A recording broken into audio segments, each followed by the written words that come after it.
Alors, vous m'avez demandé des exercices et des explications sur la démonstration. Donc là, c'est un type de démonstration on peut appeler une démonstration directe, d'accord.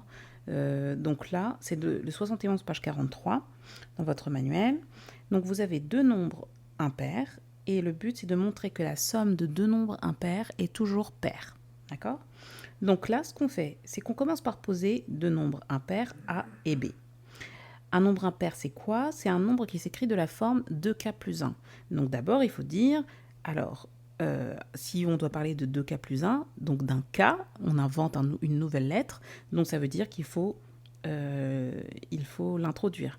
Donc là, on dit qu'il existe un nombre k et un autre entier k', un entier relatif, tel que A est impair, donc est écrit sous la forme 2k plus 1, et B est écrit sous la forme 2k' plus 1. D'accord? Le but, c'est de montrer que la somme des deux, A plus B, qui sont tous les deux des nombres impairs, va être paire. Eh bien, on calcule A plus B directement. A plus B, donc on écrit, A, on a écrit que c'était 2k plus 1, B, on a écrit que c'était 2k' plus 1.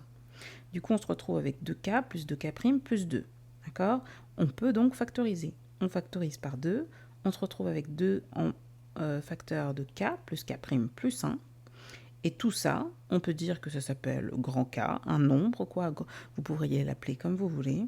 Et ce grand K, il est égal à k plus k' plus 1. Alors, c'est bien un multiple de 2, et c'est comme ça que l'on a défini les nombres pairs. On a bien dit qu'un nombre pair est un nombre qui s'écrit sous la forme 2 fois k, donc comme un multiple de 2. Et là, on peut conclure et dire que c'était ce qu'il fallait démontrer. Voilà.